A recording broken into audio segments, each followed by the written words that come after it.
8h30. Bretagne 5. L'invité du 7-9.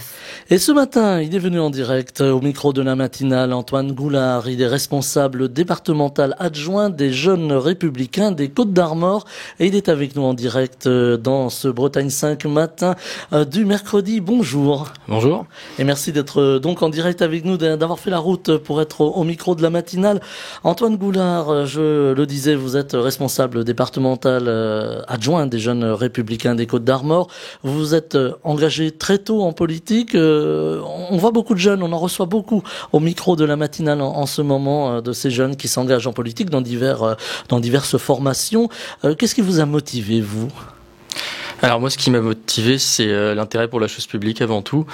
Et puis j'avais déjà une appétence depuis le lycée, en fait, à faire de la politique, à m'intéresser à la politique. Et c'est vrai que dès que j'ai eu 18 ans, je me suis engagé au sein du parti Les Républicains qui venait de se créer, un peu à la suite des élections régionales et aussi après une rencontre et un stage auprès d'Alain Cadec qui m'ont convaincu de m'engager dans ce parti et pour ces personnalités locales, on va dire.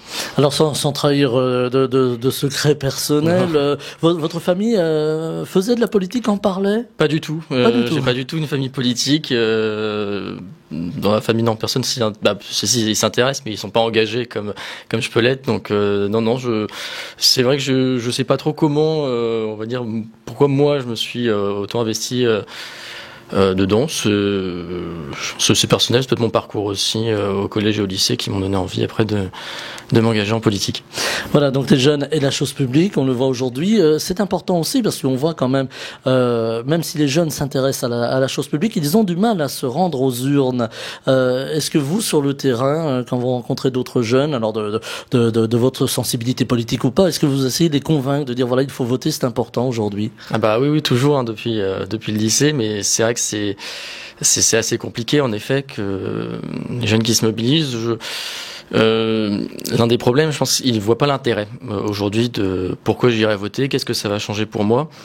Et c'est vrai que c'est peut-être aussi c'est surtout un souci des formations politiques, peut-être qui n'attirent plus et qui n'arrivent plus à attirer les jeunes et surtout les gens et les jeunes surtout à aller voter. Et puis il y a aussi, je pense, un manque au sein de, quand on est au lycée, un manque de cours, on va dire, peut-être sur la chose publique, sur la démocratie, sur comment fonctionne notre pays démocratiquement, notre République. Et peut-être que ça aussi, ça joue sur le fait que les jeunes se mobilisent de moins en moins. Après, ils se mobilisent pas beaucoup, en effet, pour les élections politique, on va dire, mais c'est vrai qu'on voit ça aussi lors des élections étudiantes, par exemple. C'est vrai que les jeunes, même au sein de leur fac, ne vont pas beaucoup voter dans certaines facultés. Donc, est-ce que c'est aussi, j'allais dire, le reflet, le visage de la politique qui est offert aujourd'hui au grand public, alors un petit peu au-delà des jeunes, qui déçoit, qui met en colère. On a l'impression, alors on a entendu ce fameux tous pourris, on y a mis les journalistes aussi, je vous rassure. Voilà, est-ce que ça a cassé des dynamiques politiques ? Ah bah, je pense, oui, c'est sûr. Quand on voit certains débats un peu hystériques ou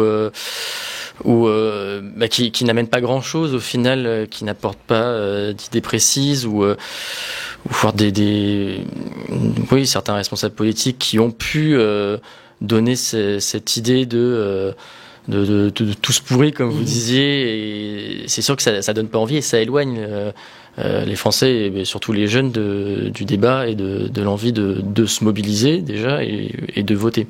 Alors on a l'impression qu'on est passé du débat au buzz finalement et qu'on a un petit peu oublié les idées dans la bataille. Je suis tout à fait d'accord, c'est clair. C'est clair que aujourd'hui, ce qui fera plus parler, c'est une petite phrase plutôt qu'un programme. Quand on voit je vais pas prendre à partie certaines chaînes d'infos, mais qui commentent à longueur de journée des petites phrases et qui ne commentent plus les programmes, pour moi c'est un problème parce que évidemment Donc les gens vont juste dire ah bah il a dit ça, bah il a dit ça, mais c'est quoi le programme derrière si cette personne est élue, qu'est-ce qu'il mettra en place? C'est un peu dommage.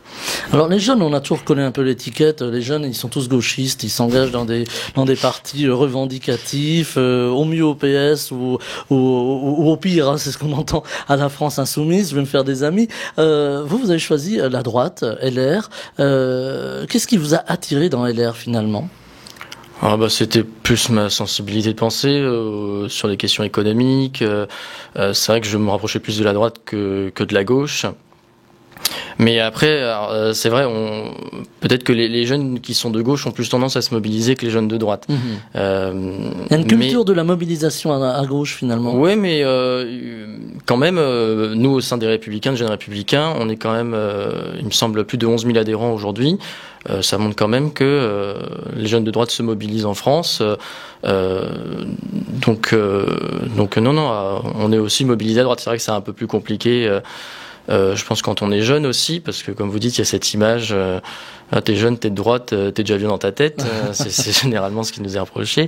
Mais non, on est très jeune, on est très content d'être de droite et voilà. Et vous avez envie de bousculer un petit peu la droite, de dire voilà, nous on arrive avec des idées novatrices, il y a des choses qu'il faut changer, on peut rester de droite, mais faire évoluer les choses sur des sujets de société, on en entend beaucoup parler aujourd'hui. Est-ce que vous avez envie alors je dirais peut-être bousculer un peu la vieille droite, et là aussi je mets les guillemets qui s'imposent. Alors peut-être pas bousculer non plus, parce que chaque chose arrive en son temps, c'est vrai, mais on porte dans le débat politique de la droite, oui, c'est sûr. Avec on a un nouveau bureau national qui a été élu l'année dernière, et les jeunes républicains sont devenus une formation indépendante, on va dire, du parti, qui participe au projet, qui est présent au bureau politique. Donc en effet, on compte bien se faire entendre dans le programme qui s'est défendu par la droite en 2022. Alors la droite se cherche un leader, on devrait bientôt avoir le nom. On a 3 noms quand même qui circulent beaucoup: Xavier Bertrand, Valérie Pécresse, j'aurais dû commencer par les dames, Valérie Pécresse d'ailleurs, Xavier Bertrand et Michel Barnier. Et on s'aperçoit que Michel Barnier, qui était un petit peu dans son coin, si vous me permettez là aussi l'expression, eh bien Michel Barnier, on commence à le voir un petit peu dans la lumière depuis quelque temps, et on s'aperçoit que des jeunes le soutiennent. Alors Michel Barnier, c'est un vieux routier de la politique. Qu'est-ce qui fait selon vous le fait que les jeunes aillent vers Michel Barnier? Je pense qu'il y a tout d'abord sa fidélité à notre parti, et puis il y a aussi son expérience. Vous disiez, ouais, il était un peu de son côté, mais c'est vrai que pendant des années, il était à Bruxelles à gérer, à gérer le Brexit pour le compte de l'Union européenne, ce qui n'était pas une tâche facile. Non, il a eu des nuits courtes. Oui, voilà, et jusqu'au dernier moment, il a fait le job. Donc non, je pense que c'est ça qui attire. Il a un discours clair, il a son programme qui est en préparation, donc je pense que c'est ça qui attire les jeunes, c'est son expérience et sa fidélité. Voilà, à la fois faire bouger les choses, mais à la fois s'appuyer sur l'expérience des grands devanciers. Oui. On parle beaucoup de ces élections, de cette élection présidentielle en ce moment, qui arrive dans un contexte quand même très compliqué, très chahuté, on peut le dire comme ça. On voit que c'est pas simple à gauche, bien qu'Anne Hidalgo va porter les couleurs de la gauche, justement du PS à ces élections présidentielles. À droite, on attend justement le nom, mais on a l'impression cette année que c'est un peu bizarre, parce qu'on a une élection présidentielle qui voit la montée des extrêmes, de l'extrême droite, pour faire simple, et puis on a l'arrivée d'un certain Éric Zemmour dans la campagne qui bouscule un petit peu les us et coutumes. Comment vous percevez cette entrée d'Éric Zemmour, d'un polémiste finalement parmi les politiques? Il a le droit de rentrer en politique, c'est pas le sujet. Après, c'est vrai que Éric Zemmour, il faut se méfier. Ceux qui vous disent non, mais là c'est juste un effet d'annonce, on va dire, il va rien faire. Je pense qu'il faut faire attention à ça.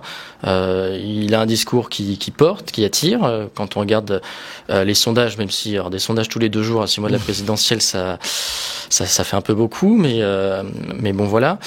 Mais après moi, Éric Zemmour, c'est pas du tout ma vision de la droite et de la politique en général. Que j'essaye de perdre moins de temps possible à écouter, mais bon, c'est vrai que c'est compliqué. Pour revenir sur sa chaîne télé, quand on voit qu'il commente absolument tout ce qu'il fait. Dernière fois, c'était Zemmour a fait un strike au bowling, donc. Il y a eu cette image aussi de ce fusil d'assaut pointé vers les journalistes qui a beaucoup choqué. Oui, bah voilà, oui, aussi. C'est ça. Bon, moi j'ai pas fait mon service militaire parce que ça n'existait plus. Mais lorsqu'il y avait le service militaire, on apprenait à ne pas pointer une arme, même décharger sur quiconque. Donc non, il y a toutes ces, mais c'est comme ça qu'il marche aussi. Il sait très bien. Il a été polémiste, comme vous disiez, pendant plusieurs années. Il a fait beaucoup d'émissions. Il sait c'est sa rhétorique. Il sait comment ça marche. Il faut faire le buzz. Il faut tout affirmer, même si c'est faux ou si c'est des idées qui sont absolument abjectes. Mais c'est comme ça que ça marche. Et la preuve en est, c'est qu'il arrive à faire son bout de chemin et à être présent dans le débat public. Tous les jours, quoi. Il se réclame du gaullisme. Est-ce que ça résonne pour le jeune, j'allais dire militant et responsable politique que vous êtes? Bah oui, évidemment, parce que quand il se dit du gaullisme, mais qu'entre un jour il va réhabiliter le gouvernement de Vichy et Pétain et le lendemain il dit gaulliste, oui, moi ça m'énerve un petit peu, quoi. C'est pour évidemment attirer une frange de l'électorat de droite de se dire de gaulliste, mais gaulliste c'est pas juste une étiquette, c'est des convictions et c'est une façon de penser. Et Monsieur Zemmour n'a pas les convictions ni la façon de penser du gaullisme, donc oui. Est-ce que vous craignez dans cette France fracturée, cette France désespérée? Parfois, on entend beaucoup de choses aujourd'hui, ne serait-ce que autour du pouvoir d'achat, la difficulté que les Français ont à consommer, à se loger, à se chauffer. Parfois aussi, on a vu avec les prix de l'énergie qui ont beaucoup augmenté. Est-ce que vous avez peur que justement une frange de l'électorat se tourne vers Monsieur Zemmour? Bah oui, et je pense qu'elle se tournera vers Éric Zemmour s'il est candidat. Évidemment, comme vous disiez, en ce moment, consommer, c'est assez compliqué pour une bonne partie de la population. Et donc, elle va évidemment se tourner vers le candidat, on va dire, qui détonne, qui propose de tout casser, de tout revoir. Mais après, c'est un discours un peu simpliste. C'est facile de dire... je vais enlever le permis à points, je vais enlever toutes les taxes. Bah non, c'est pas comme ça que ça marche. Donc, et puis bon, s'il est candidat, ce sera très compliqué pour lui parce qu'une campagne, ça se fait aussi avec des élus de terrain, des élus locaux et une base militante, ce que Monsieur Zemmour n'a pas actuellement. Il n'a pas de part. Apparemment, il aurait créé son parti. J'ai pas trop suivi, mais ça va être très compliqué. Alors, on pourra dire oui, mais Emmanuel Macron l'a fait en 2017. Mais Emmanuel Macron avait quand même structuré les choses. Monsieur Zemmour n'a pas de structurer les choses. Je pense qu'il s'appuie juste sur le fait qu'il puisse passer à la télé et dire des petites phrases, mais c'est pas comme ça que ça marche, quoi. Alors on va parler un peu du programme. On va quitter Monsieur Zemmour. On va le laisser là. Très bien. On va parler un petit peu du programme de la droite. Alors il y a eu ce mot de Valérie Pécresse. Alors on va pas faire les petites phrases. Hein. C'est pas le but du jeu, mais ça a quand même un petit peu attiré l'oreille. Il faut supprimer des fonctionnaires. Alors elle a parlé de 150 000, presque 200 000 fonctionnaires. Est-ce qu'il y a trop de fonctionnaires aujourd'hui en France? Je pense pas. C'est compliqué comme sujet parce que c'est facile à dire de dire je vais supprimer tant de postes de fonctionnaires. Après, c'est plus compliqué à le faire, évidemment. Alors, si c'est mais c'est quand même compliqué parce qu'on l'État en France est très présent et on s'appuie sur les fonctionnaires qui font un travail formidable.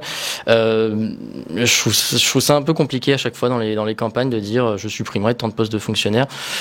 Ça doit se faire au fur et à mesure des situations et surtout après la crise qu'on a vécue où quand même les fonctionnaires de l'État, de la fonction hospitalière ou les fonctionnaires territoriaux ont quand même été très présents. C'est vrai que je trouve ça un peu compliqué. C'est toujours un peu le jeu des chiffres. Alors pour les jeunes, il y a des sujets qui vous intéressent. Alors en préparant cet entretien, vous m'avez parlé d'aménagement territorial, en particulier sur les questions de l'enseignement supérieur. Et alors là, ça va nous amener un petit peu à du local, au campus de Saint-Brieuc. Mais là aussi, il faut avoir une politique, j'allais dire volontariste. Il faut changer les choses. Oui, il faut changer les choses. Pour l'instant, les choses sont bien au campus de Saint-Brieuc. Moi, j'ai fait mes 3 années de droit. C'est un campus à taille humaine. Ça, il faut pas le changer. Il faut qu'on garde cet aspect un peu pas de mini campus, mais de vraiment campus local, quoi. Voilà, je voyais plutôt en règle générale. Ah oui, d'accord. mais c'est vrai il faut développer ces pôles universitaires. Locaux. C'est vrai qu'actuellement, on peut faire que 3 années à Saint-Brieuc. pour les licences notamment. C'est vrai que depuis plusieurs années, on parle de faire arriver peut-être 1 ou 2 masters par formation, ce qui serait en effet une très bonne chose. Et je pense que les choses sont sur la bonne voie. Quand on voit pour les études de médecine, la première année, elle a été lancée à Saint-Brieuc il y a quelques années, il me semble il y a 2 ans. Là aujourd'hui, ils peuvent faire jusqu'à 3 années à Saint-Brieuc, ce qui montre que quand même le pôle universitaire de Saint-Brieuc se développe et va dans le bon sens. Est-ce qu'il faut justement prendre un peu modèle et avoir ces petits, alors quand je dis petits, c'est pas du tout péjoratif en termes qualitatifs, on est bien d'accord. Là, je parlais plutôt en termes humains, avoir ces petits pôles universitaires, peut-être dans des villes moyennes, on peut penser aussi en Centre-Bretagne, où ça manque cruellement, justement pour que cette taille humaine développe aussi d'autres rapports à l'enseignement à l'université. Bah évidemment. Et puis intégrer des petits pôles universitaires, comme vous disiez, dans des régions où il y a une population qui est vieillissante et où plus personne ne va s'installer, ça aiderait de créer du lien social aussi, de pouvoir avoir un contact un peu plus facile, que ce soit avec la population, même avec ses professeurs dans les pôles universitaires. À Saint-Brieuc, le contact avec les enseignants était très facile et même très cordial. C'est vrai que dans des grandes universités comme à Rennes, où on le dit souvent, on n'est qu'un numéro, alors que dans les petits pôles universitaires, on a un prénom, on a un nom, et on peut plus facilement discuter. Et je pense que ça aide aussi à la réussite, de pouvoir être mieux accompagné et de vivre dans un cadre de vie qui est plus simple, en effet, mais qui permet de créer plus de liens sociaux et pouvoir être, comment dire,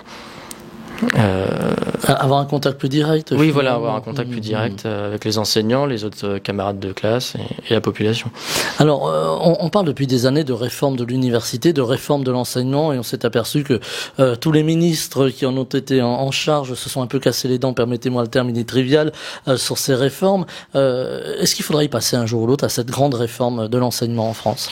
Avant la réforme de l'enseignement, moi, je considère qu'il faut revoir l'orientation dès le lycée, parce que c'est vrai, l'enseignement supérieur, c'est très compliqué à gérer pour un ministre.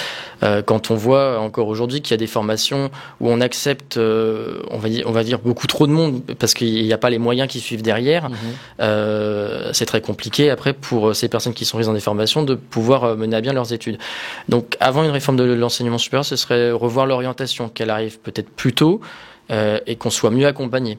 Parce que c'est vrai que, pour prendre mon exemple, mais même celui de certains de mes amis, l'orientation, alors nos enseignants ils faisaient ce qu'ils pouvaient, mais il n'y avait pas vraiment beaucoup d'aide, quoi. Alors, il y avait les salons, mais sinon on avait 1 heure par semaine, mais ça aidait pas pour certains. On voyait bien, ils allaient dans des filières parce que c'était la faculté, donc ils étaient sûrs d'être pris en quelque sorte.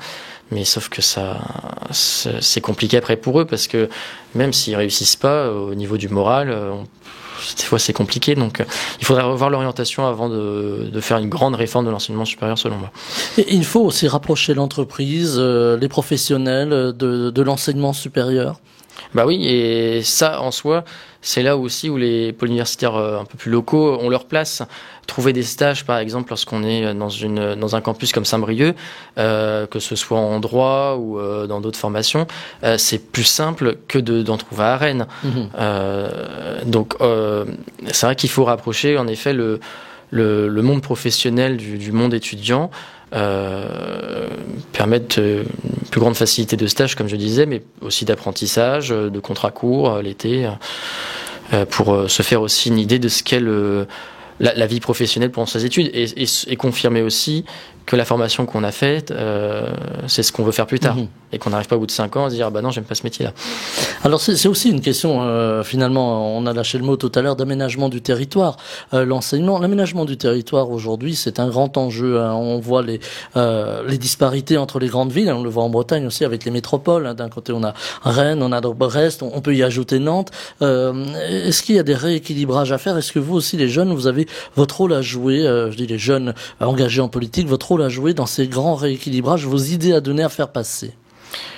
Eh bien, c'est vrai que ça passe on va dire, pour nous les jeunes et pour attirer les jeunes dans ces dans ces villes moyennes qu'il y a entre les métropoles, c'est avant tout une question de transport.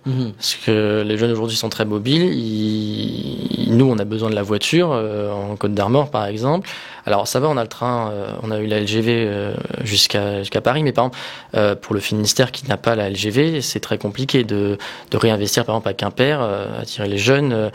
C'est vrai que c'est un peu le bout de la Bretagne. S'il n'y a pas le train rapide pour aller que seulement à Rennes, c'est assez compliqué. Donc c'est avant tout des questions de transport selon moi. Et puis après, il y a aussi faire en sorte que les jeunes se sentent attirés de venir vivre dans des villes moyennes. Alors c'est vrai que depuis le confinement, la ville moyenne est devenue la grande star. Mais c'est vrai qu'il faut développer des solutions pour les jeunes. Donc des villes qui sont attractives, qui ont des petits commerces. Des villes qui bougent aussi, parce que les jeunes, il faut. Il y a une offre culturelle. Une offre culturelle, qui manque parfois. Oui, qui manque parfois. Oui, c'est sûr. On va dire des cinémas, c'est des trucs tout bêtes, mais qui permettent d'attirer en centre-ville et après avoir aussi des restaurants, des bars. Ce qui attire pour pouvoir passer une bonne soirée, quoi. Voilà.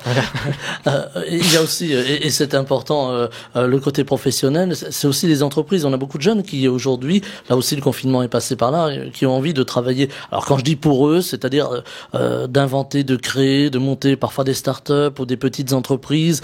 Est-ce qu'il va falloir là aussi travailler, là je m'adresse aux jeunes que vous êtes, sur les aides, sur l'appui à ces jeunes qui sont peut-être les pépites de demain? Bah totalement, mais c'est vrai que pour ça il faut développer avant tout des locaux, des locaux avec la 5G, parce que c'est vrai qu'aujourd'hui ça va être le sujet. Une ville qui n'aura pas de 5G ne pourra pas voir arriver sur son territoire des startups, des jeunes qui créent des entreprises, parce que ça va devenir une obligation pour pouvoir mener à bien les missions de leur startup.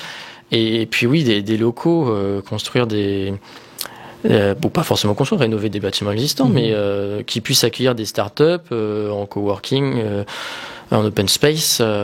C'est vrai que ça va être déterminant pour l'avenir des villes moyennes. C'est ça qui va faire que demain, des jeunes vont venir s'installer et permettre au territoire de se développer intrinsèquement. Alors, en Bretagne, on a un effet technologique, comme l'on dit. On a été longtemps avec le Trégor en pointe sur les télécommunications, par exemple. C'est déjà un mot un peu désuet, télécommunications. Aujourd'hui, on va parler de nouvelles technologies.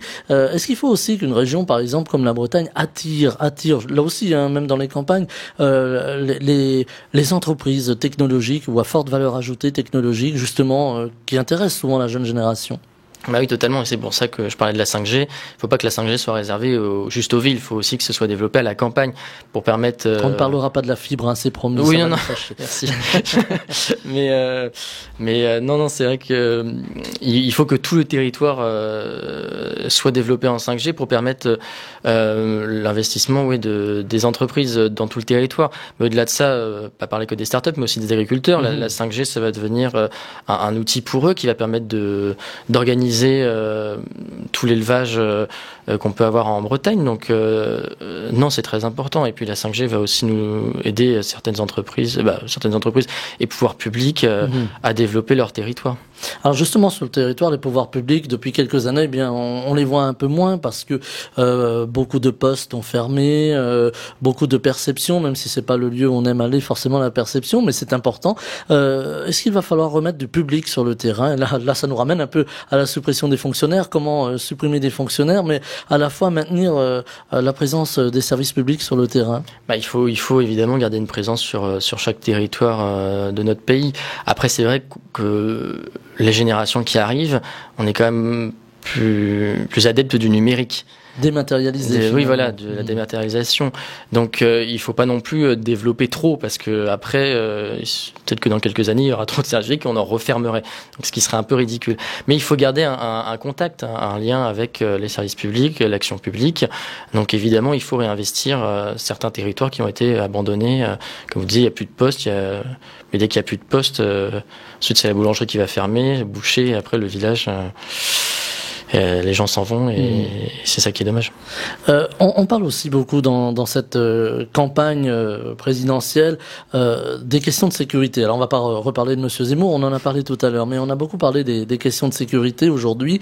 Est-ce que ça vous préoccupe, vous, la jeune génération, ces problèmes de sécurité dans des zones où il y a du trafic de drogue et autres? Alors il s'agit pas de pointer tel ou tel, mais est-ce que c'est quelque chose qui est de nature à vous inquiéter finalement?